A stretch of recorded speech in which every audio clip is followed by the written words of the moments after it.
FPV Jim asks, have you ever tried a Futaba? I switched to one, and I stand by my belief that the build quality beats Radio Master. Yeah, no shit. Jim, you're 100% right.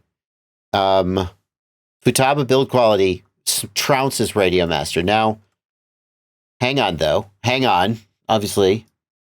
Let's look for what's Futaba? Futaba radio. Let's just look for a Futaba radio. Tower Hobbies? Okay, we'll shop at Tower Hobbies. Futaba, can we shop surface transmitters, aircraft transmitters, shop aircraft transmitters. Now, here is a 161Z for $769. Ooh, now if I was okay with 10 channels, if I didn't want 16 channels, I could go down to the 10 channel for $429.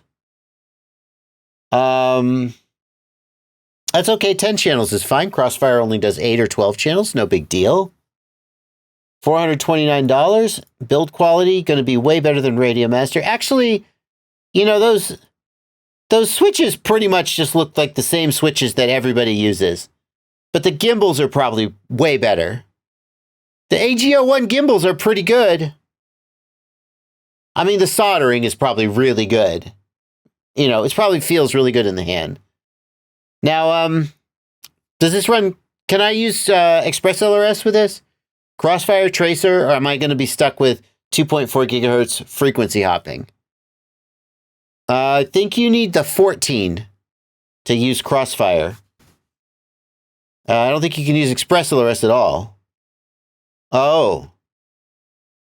Well, but it does have voice output, so there's that. My point is that, yes, Futaba are excellent, excellent radios. But they don't do... Am I going to run the Betaflight Lewis script on that? No. Can't do that. Am I going to run the Express LRS Lewis script? No. Am I going to... there's all kinds of things that... Am I going to run Express LRS at all? No. Oh. Well, what about the new VTX backpack function? Where I can change channels in my controller, and then my video transmitter and my goggles change channels together. No, can't do that. So it doesn't matter to me how good the Spectrum, the Futaba Spectrum radios are. They're very good. They don't do what I want. If I'm into off-roading, and you pull up in a BMW M3, and you say, "This is the best car," I'm like, it doesn't matter. My beat up old Jeep is going to do better the minute we leave the tarmac. It's the right tool for the right job. And those radios, to me, are not the tools that an FPV pilot wants, because the culture and technology of FPV is based around OpenTX and EdgeTX, and those radios don't run OpenTX and EdgeTX. And no matter how much you think Futaba's frequency hopping is so good, it's not as good as Express LRS, because LoRa is magic. So...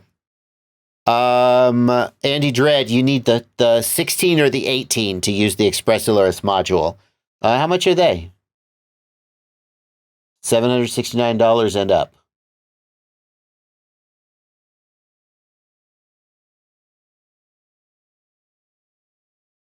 Yeah. I mean, if you compare to a $500 Radio Master, that's actually starting to get pretty close in price.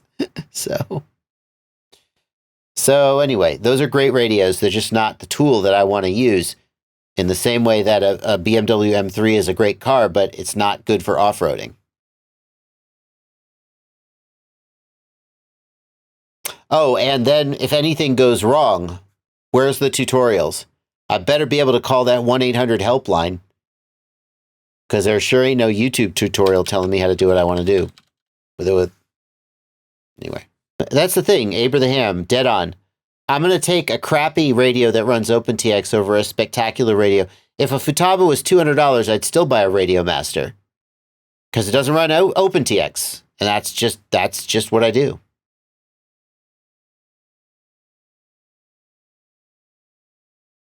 Now, I wish Futaba I said this. Futaba was at International Open 2-3 years ago, I think it was, when I went.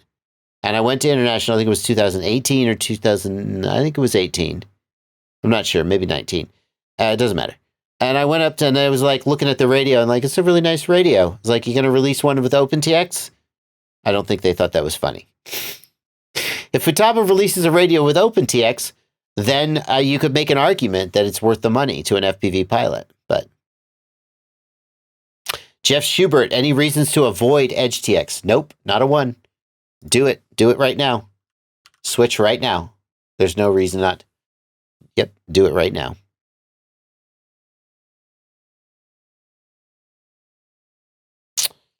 Aber the Ham points out that Johnny FPV is loyal to his Futaba. I mean, Johnny's sponsored by Futaba.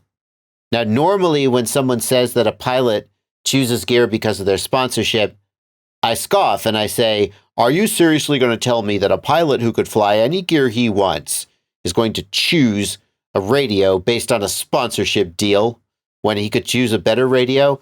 The thing is, I feel like Johnny probably pulls enough sponsorship money to make the decision for you. I don't know. I mean, I don't doubt that he likes the radio. The other thing is that Johnny, this is tricky because I'm talking about a real person, but I'm also talking about a sort of an entity out there in the world who is a kind of like a celebrity. Like, I don't know what Johnny does in his personal time, but the image that I get of Johnny when I see what he presents to the world is that he is not a part of FPV culture the way that, like, a Mr. Steele is. Like, I feel like Steele is an FPV enthusiast as well as a professional who uses FPV as a tool. And I feel like Johnny is a professional who uses FPV as a tool. I don't feel like, is Johnny excited that Express LRS exists? Does it help him, make great videos and earn a paycheck and raise his own prestige? It's not. I mean, Futaba's Crossfire with Futaba gets the job done for him. Whereas there's people out there who are just so into FPV as a hobby that they are just like, what's the next new thing? Ghost Branch was complaining about this earlier on the Discord. They just love FPV and they want to try new things and they think it's cool and they want to touch every aspect of it and have their fingers in it. And, and I don't. So when you tell me Johnny flies, when I say a radio without OpenTX is not the tool for FPV, like as a culture, and then you say, well, Johnny flies Futaba, those two statements are not actually contradictory. Because yes, Johnny is an FPV pilot, but culturally, Johnny is a pro cinema pilot, and more fundamentally, Johnny just is Johnny and is in his own world, which no one else is really in. So he flies whatever he thinks he wants to fly, and it gets the job done for him, and it's a good radio. But I don't actually think that contradicts my statement about Futaba and so forth not being sort of like at the heart of FPV.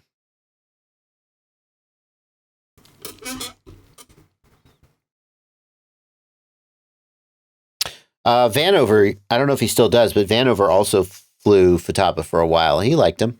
He didn't even run Crossfire. He just ran Futaba receivers.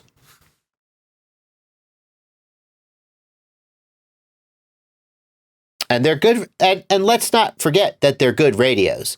Like, the guys who fly $10,000 and up planes, they want Futaba and Spectrum because they can't risk that a bad solder joint on a stupid Radio Master like F's them over and crashes their plane.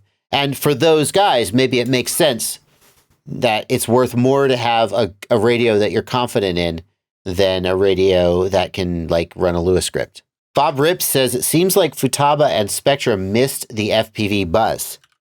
Well, it's an interesting, some years ago, Rotor Riot did an episode at Horizon Hobby, and we spoke with a marketing guy or project manager. I don't remember what his exact title was.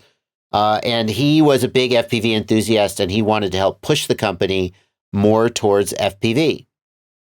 And we said, look, you can't sell a 6-channel or an 8-channel controller that's not programmable to people who are used to OpenTX. We know that there's no reason you can't give us 16 channels on a $200 radio. We know those channels are there, and you're just not giving them to us because you need to segment your market.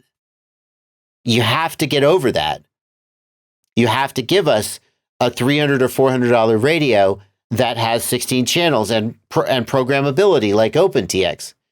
And the problem with that was that when you have airplane pilots buying Spectrum radios and they're used to segmenting their market based on 6-channel, 8-channel, 10-channel, 12-channel, 14-channel, 16-channel, and the 16-channel radio has a whole bunch of other stuff that the lowered radios don't. But here's the thing. All of that stuff is software. It's things like additional programmable mixes. And we know that a $60 Tyrannus radio can do that running OpenTX. We know that there's no reason why you have to pay $1,300 to have 16 channels and 30 programmable mixes. We know that. We're not buying it. But all those airplane guys that spent $1,300 on their 16-channel radio with 30 programmable mixes are going to be real pissed off if Spectrum were to release a $400 radio with 16 channels and 30 mixes. So Spectrum and Futaba, in my opinion, have backed themselves into a corner. They have a huge user base that they have trained to pay attention to completely artificial specs like channel count and number of mixes. And they can't afford to upset that apple cart. And FPV pilots realize that that's all bullshit. It's all artificial marketing bullshit, and we're not going to buy into it. And that's why Futaba and Spectrum, one reason, anyway, why Futaba and Spectrum have missed the boat when it comes to FPV. Because they can't afford to alienate their existing customers. What they would need to do is create a sister brand that's not named Spectrum and not named Futaba and sell it just to FPV pilots. And all the airplane pilots will go, oh, what is that? We don't like that. But they wouldn't be upset that someone had yanked the rug out from under them. Okay. It's 10 o'clock. That's it. That was the last topic of the night. It's not Sam says, backed into a corner. Seems to me like they've got the line of sight pilots exactly where they want them. Yes, that is true. But that market is shrinking and FPV is growing, at least for the time being. Eventually, 5 or 10 years from now, they're going to be sorry. They're going to wish that they had done it differently.